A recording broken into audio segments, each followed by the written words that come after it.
And by the way, don't be afraid of wasps. It'll be alright. They won't mess with you. As long as you leave them alone, they'll leave you alone. Huh, guys?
So in order to keep this viewer friendly, I will turn on the camera for all the failures and the successes as parts are being removed, but I'm not going to do the constant record, so it's just not as long and messed up.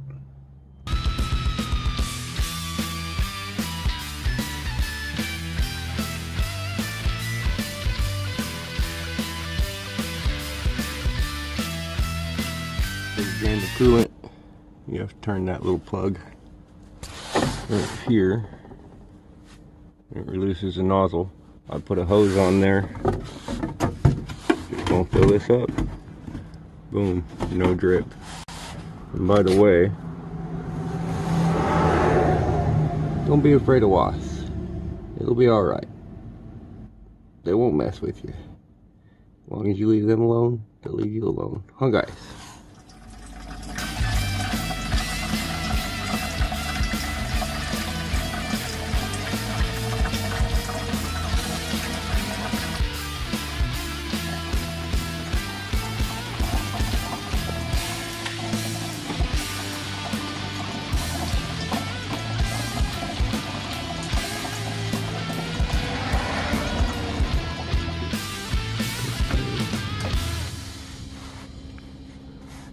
Grab it.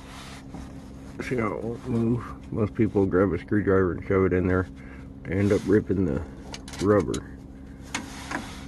Grab the channel locks. Put some pressure on it. And then turn.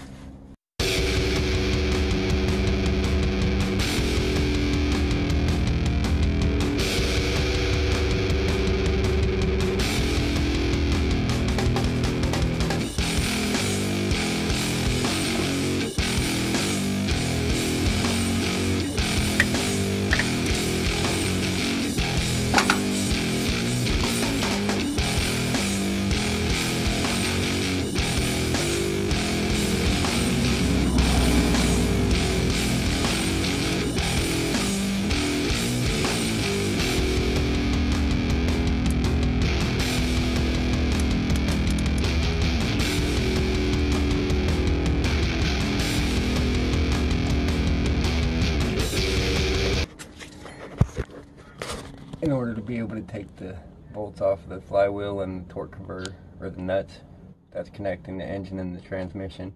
There's 4 of them, I think. I had to take the starter out to get to that one. It was nasty. One of those bolts right there goes from the solenoid into the starter, so you don't need to take that nut off. You just take that one, which is a 13, and then that little one, which is a 10.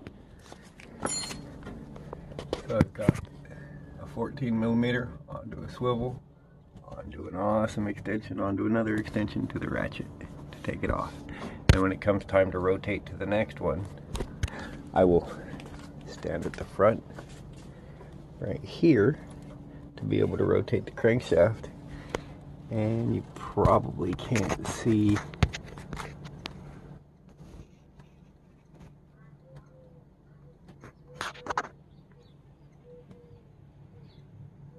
there it is. There's the socket right there, and you'll be able to see the nut come around as you turn it. So in order to stop the flywheel from turning backwards as you loosen this, I took a pry bar and jammed it in the top of the tooth that goes up into the bell housing of the transmission, and then it popped loose. I'm not going to take it all the way off, just going to keep it loose, and then we're going to rotate it around until we get to the next one.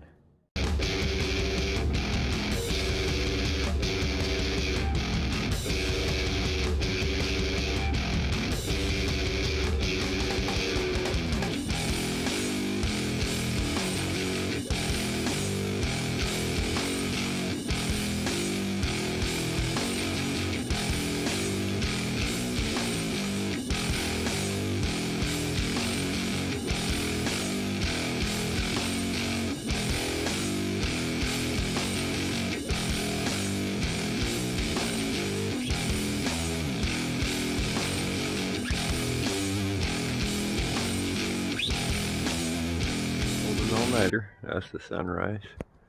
There's the moon. So, took the power steering pump off, brackets off, the exhaust is undone. I got all the bolts to from the transmission bell housing to the engine block out, except for 3, and those 3 are loosened. That's the computer harness. That's out. All the wiring's disconnected. That's the reason why I like Fords.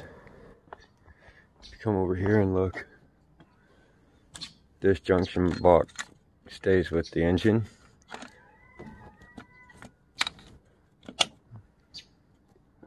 So you don't have to strip away all of the electronics.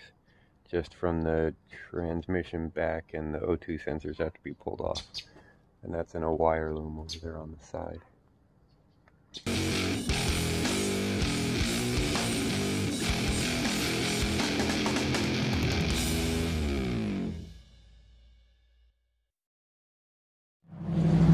I've got it hooked up on the back engine mount, or engine lift. And I'm just going to secure it right here. And I should be just about ready to pull it out. See how good my pull-out game is.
So since the engine hoist can only get so close,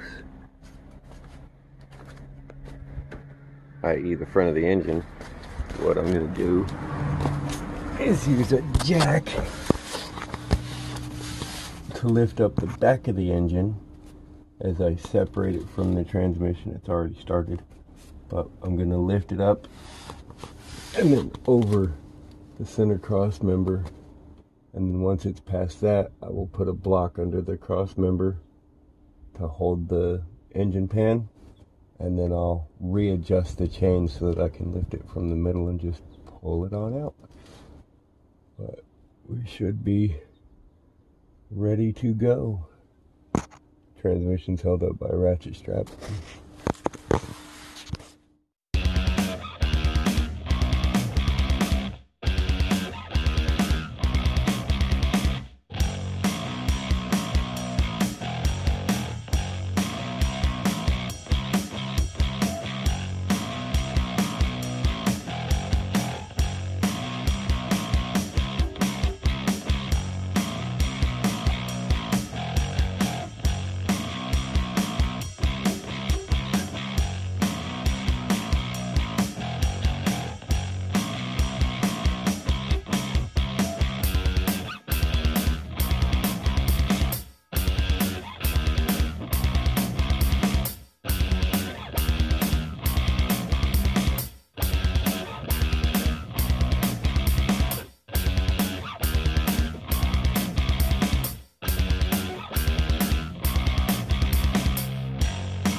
Normally I wouldn't be stopping right now,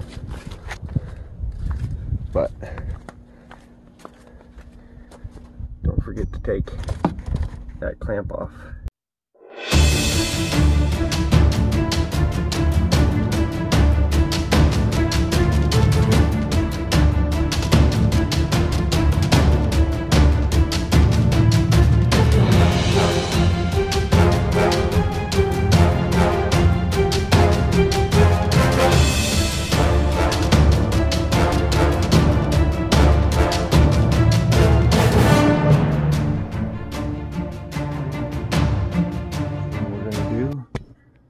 Take the starter out, which is right behind that pulley. See that piece right there, the golden piece in the back?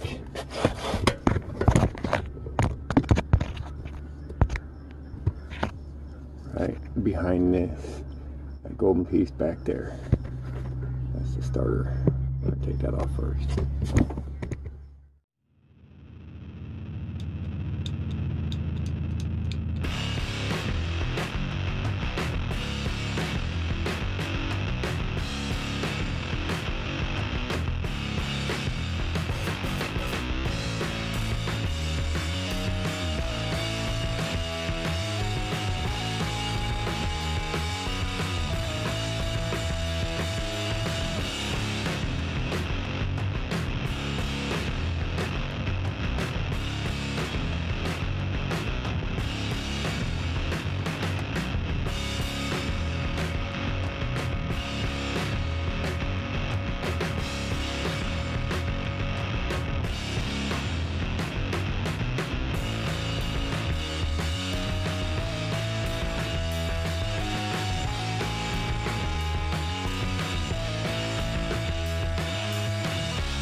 taking the vacuum line off of the back of here.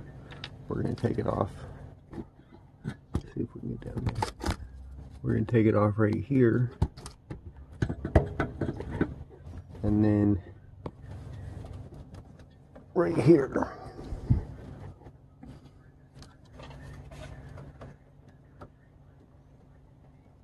Grab both sides. Twist.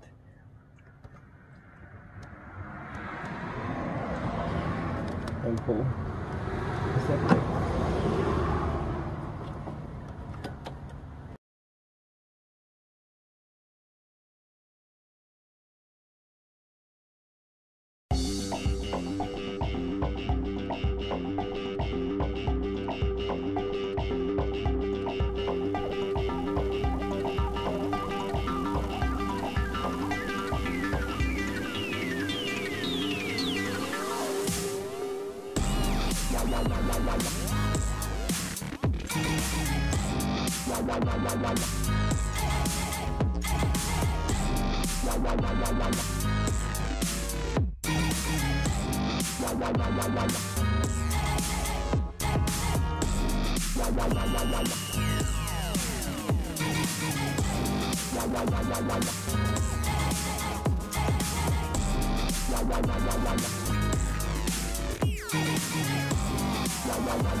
Remove the alternator now.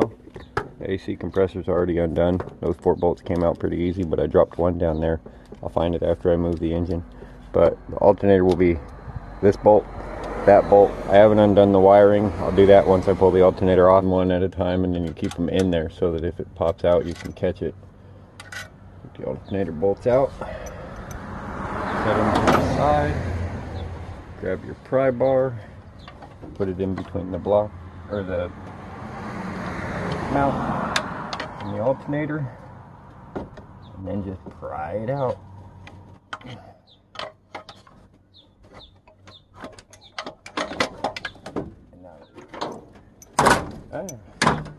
So once the alternator's out, there's a plug right here you got to push in on the top and then pull out, and then you got the cable to the battery. That's just a 10mm nut. Put that back on so you don't lose it. And then see, this end's got threads in it where this end is smooth. Shove the bolts back through. Now you can't lose them.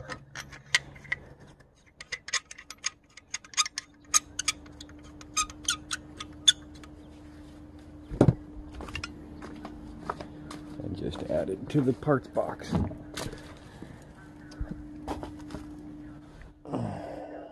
Got the starter, the intake tube, serpentine pelt, alternator for now.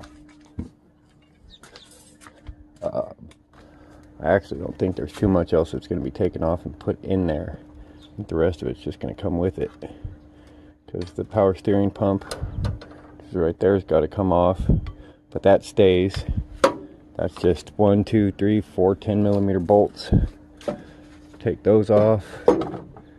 And then it's pretty much time to start taking off the bolts from the transmission bell housing to the block. So when you're trying to remove stuff like this, it's way far in the back and it's hard to get a hold of it. Just grab yourself a box end wrench, put it around the bottom, like like that, and then just pry up. And then once it gets so far that you need a little bit more room, just grab another one and then just keep going. It's hard to do one-handed. So when you're taking off the power steering pump, there's a bolt right there that you're going to want to get to first so that there's no pressure on it from all the other stuff. You take that one, loosen it first so that you can back it out by hand. You can't get to it with a socket because of that. And then you'll come up here and take those two out. And then that one right there will pop off. And then we're just going to stuff it right here in the side of the wheel well so it's out of the way for when we pull the engine out. This one's already out by hand tight or finger tight. That one's out. Now you lift up on the bracket.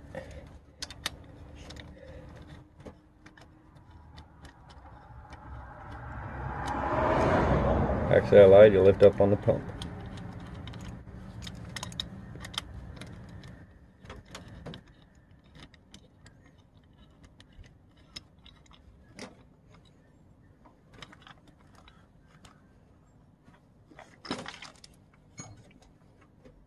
And she's free.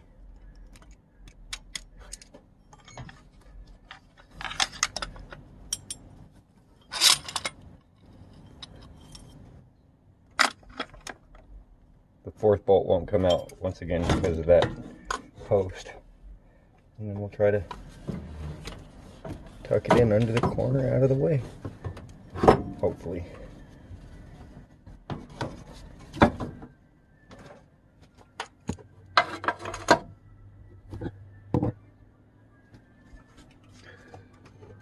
And the power steering pump's right there, reservoir's right there. Bracket will pull off and get out of the way also. We'll add it to our box.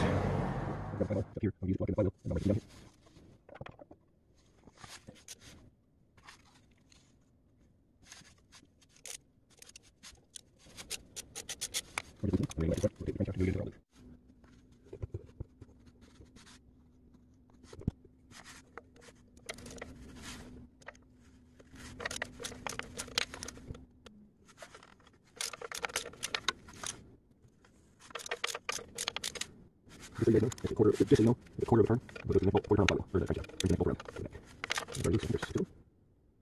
around. There's a bracket right here for the wiring line. It's a 13 millimeter. Just use a long extension ratchet, pull it off. It's pretty easy. The plug, you just push in and pull out. You'll reach on one side right here, reach around the other side and pull on the other half. This is the wiring on the transmission from the driver's side. This looks like it's already been broke, so it should just pull off. But it should have two tabs right there on both sides that you just wiggle back and forth off. And then there's this sensor right here, which you just pull down on the tab and it comes off. And now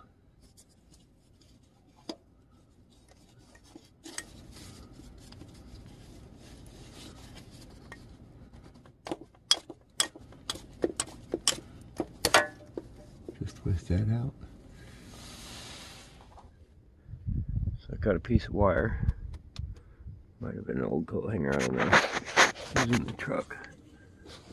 But if you remove all the electrical off of the driver's side of the engine, and then you get left to the O2 sensor, it's right here on the passenger side. You can fish the plug over to where you can reach it through this wheel well, and then you can just unplug that from there, and then you just gotta undo those two bolts or two nuts, and the exhaust is free. That's the last bit of the wiring harness to go over to the other side, and then it's just the engine block to the transmission bell housing bolts and the motor mount bolt, and this thing's ready to go out. There it is. That right there. It's one of the hardest bolts to get to. 13 deep.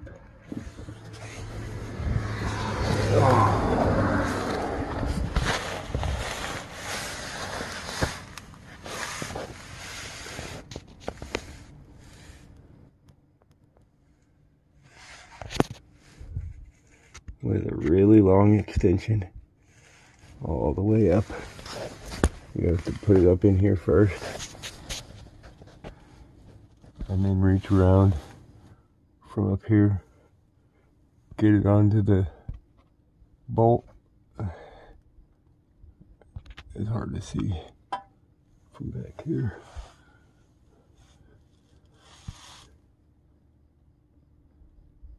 Get it on the bolt and then just break it free. Do the same for the other side. And the top two are out. The rest of them are cake after that. You can't see it all the way down there.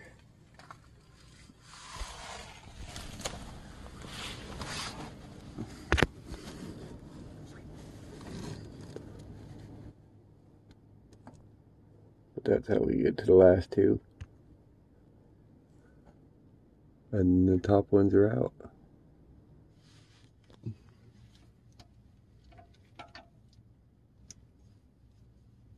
Always push with your palm, hand open, so that if it pops loose, like you did earlier, you just go palm into something instead of smashing your knuckles.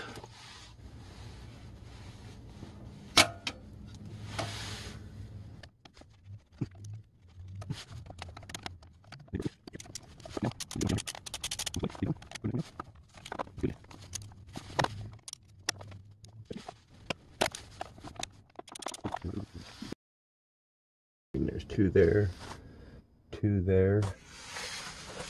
and then there's three coming through from the front. One of them's the back right there, and then there's two more a little bit higher. I'm trying to hurry.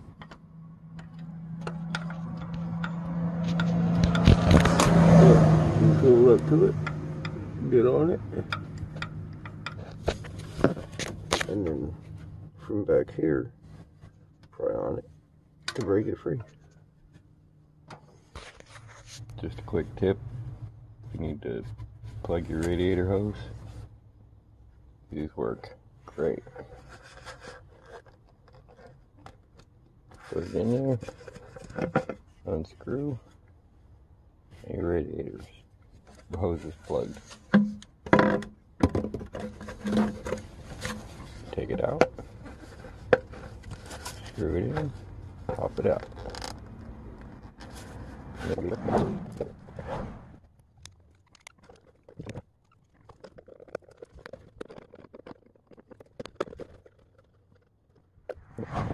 So, this is where I'm at now. Couldn't get the exhaust flange off.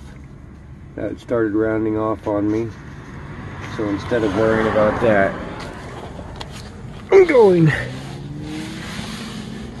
to cut it right here. And then I'll finish undoing these. I already loosened them. Finish taking those off.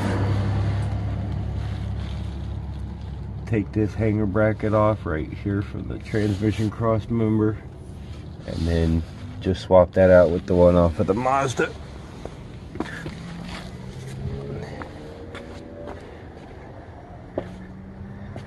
I have the 4 motor mount bolts and then 3 bolts from the engine to the transmission.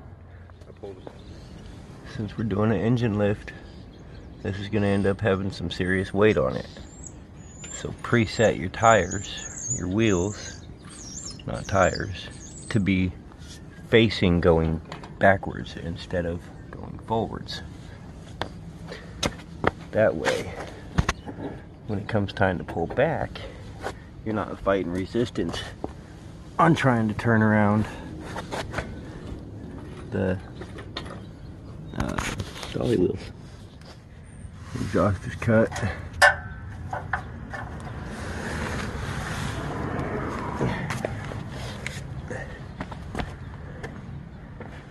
ready to pull. We have to lift from the front, lift with the floor jack down there on the back of the engine until we get over the motor mounts. Then we have to reposition because this is all the way up against it as is. So then we reposition different change and pick it up again. Didn't choke it enough. Had to stand still again. Brum, brum, brum.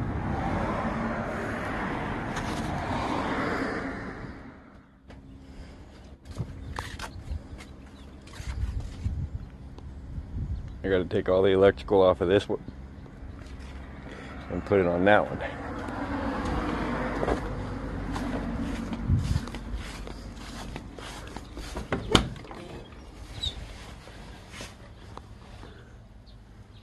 One of the things you have to do when you're swapping out, you gotta take the automatic wiring loom off and then put the manual one on.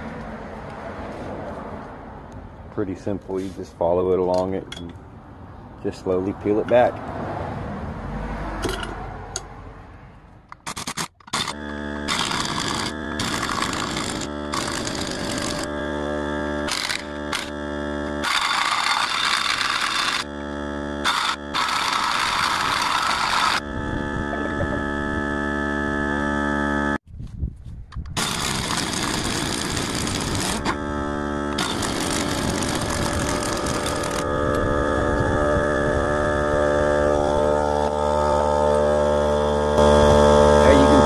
It'll work, but 3 gallons will take a long time. So, any Harbor Freight employees are watching this, you guys can go ahead and send me a much bigger air compressor, and that would be super awesome. Then I don't have to borrow one. This is borrowed too, so hook me up, Harbor Freight.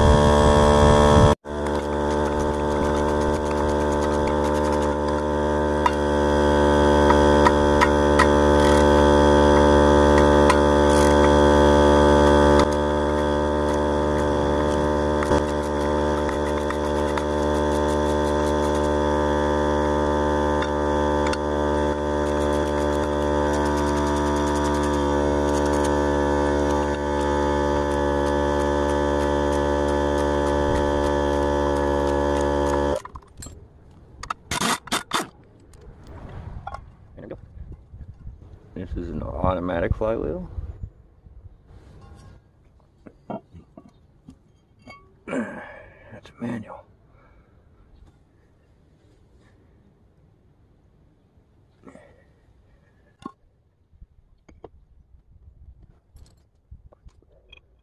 I was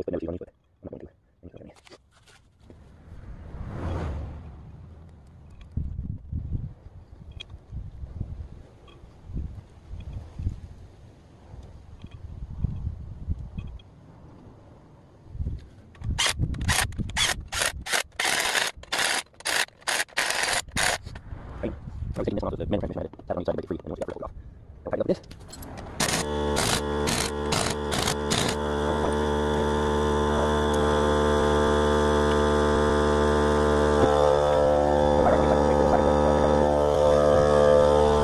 They actually have a piece called a flywheel lock. You'll bolt it in right here, and it'll lock into the teeth so that the flywheel won't move while you're doing all this.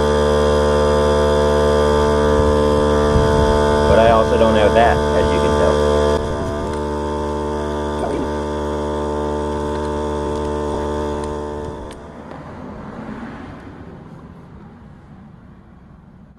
Just put the pilot bearing in and then installed everything. It looks pretty good. I had to use clutch alignment tool from my brother-in-law, but it was too small at the spline, so I had to use electrical tape to get it around it. But I think it worked out pretty good.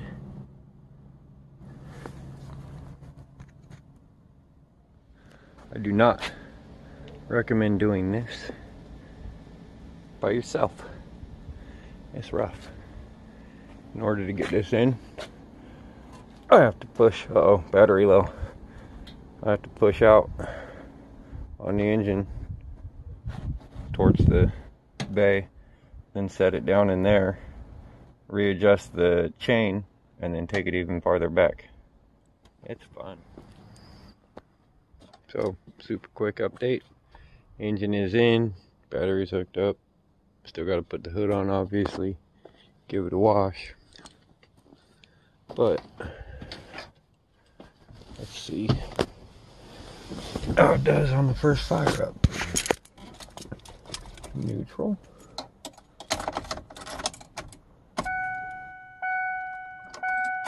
Cycle the key through to purge the fuel line.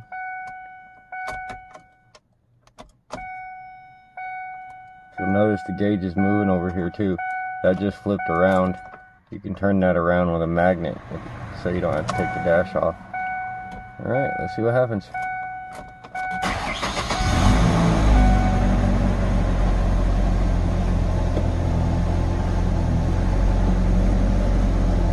There we go, and no check engine light.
And now it's on top of the post.